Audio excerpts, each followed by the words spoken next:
Hello everyone, I'm Bodine Victoria and my pots are on a break because I'm cooking this week because I'm spending the week cleaning and prepping and getting everything ready for crab month in June. The crabs are walking, but I want to show you something. It's been a year since BodinePot started and this is how it started. I really was trying, but I didn't get a lot of the food that I was cooking right. They didn't look right. The texture was wrong, and in 1 year I learned a whole lot of stuff from my friends. Now my food is delicious, it's fluffy, it's juicy, it's flavorful. My crispy food is crispy, my bread is fluffier, my rice is ricing, and I'm making all kinds of different flavors and foods using the right methods, and you can too, and I want to show you how.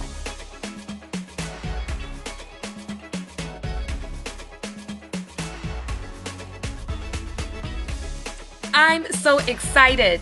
This week, I got a tour of the new Showman restaurant on Mackey Street, which is under construction with patio and outdoor seating plus indoor dining available. And let me tell you, you are going to love it. The Showman chefs and I sampled a few things from the new world flavor inspired menu. Avocado fries, grilled calamari and octopus salad, orzo and feta salad, and crispy kale salad with fried snapper. Please don't miss out on the Showman goodness. Go to the Showman eBistro Instagram page for updates on the Showman restaurant's official opening. Over the past 12 months or so, my cooking game has been elevated thanks to tips from the Showman fam like Eatin' with Ellie and Boone Appleteeth, and I got some tips from my mom and some I already knew but just needed to enact.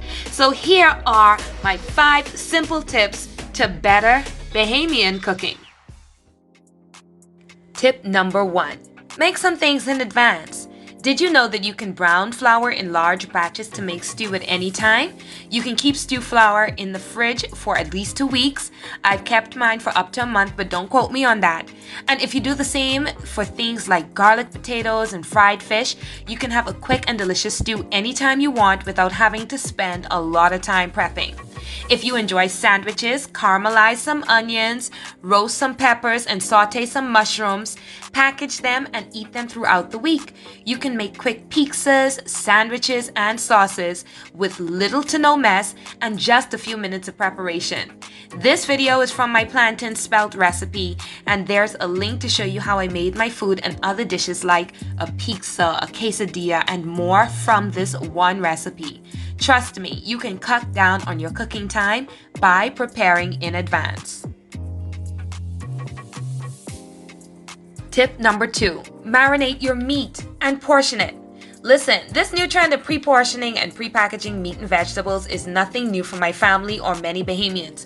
On Saturdays, my mom would go to the grocery store and buy pounds of meat, and on some occasions, we'd get kits of fish from family in Exuma, and it was my job to clean and season all of it.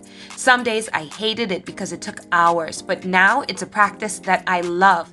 I can season, portion, and package according to what I want the food to taste like, and pull down something that will be filled with flavor in no time.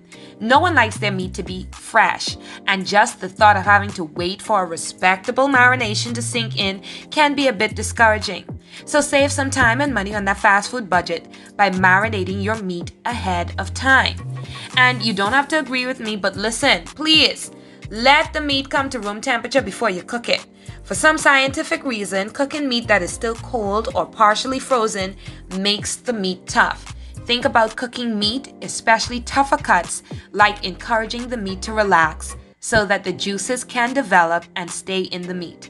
Meat, after all, happens to be muscles, and muscles tense up when they are cold and they loosen up when they are warm. Cooking frozen and cold meat often causes the meat to be shocked, and that makes it rough. All you have to do is let it come down to room temperature after you would have frozen it, and you have something delicious.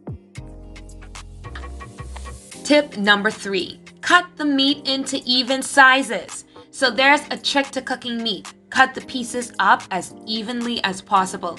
I know we like huge pieces of meat, but meat is easier to portion and waste less if you cut it into even, almost bite-sized pieces. The pieces will cook more evenly, making it easier to avoid overcooking and helping you to monitor how you portion your pieces out for everyone. Plus, it makes cooking and serving faster. So unless it's an absolute must, you serve the whole meat in larger pieces, cut it up small, and thank me later. This soup meat, for example, is something that I prepped, put in the freezer, and now we have enough broth and gelatin, and it's bite-sized, so each bite of soup is gonna have a little bit of meat inside of it, and that's what you want. Tip number 4, use the right pot. Any good cook can make a pot work, but better cooks know which pots to use. So use non-stick pans for things like eggs and pancakes, sauteed foods, meals that don't really require a lot of oil. I'm using a thinner pot here for deep fried food with lots of oil. And you want to use thicker pots like cast iron pans or for pan frying thicker bits of meat and making curries or stews of tougher meat and mutton. So I'm frying this fish in a cast iron pan because it's a shallow fry. You use the right pan for the job and you will have crispier, more flavorful food. And speaking of the right pan for the job, you don't have to pressure cook everything. I know we Bahamians love pressure cookers because we love to save our gas, but we can actually cook food in the slow cooker, invest in a crock pot that will cook the meat, peas or beans slowly over a number of hours. You'd be surprised at how good everything tastes. And you can package and freeze the food for later. Don't sacrifice tenderness and flavor for the convenience of a pressure cooker. A crock pot will save you time and energy.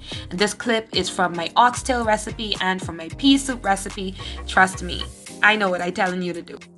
Crock pots also save you time, money, and gas. So if it's one appliance, I would tell you, especially if you love food and meats and things like that are slow cooked, get yourself a crock pot.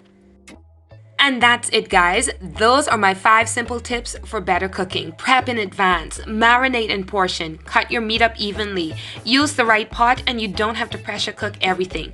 But I have one more thing. If you want to pressure cook food, don't forget that you can save that broth to include in some of your other recipes.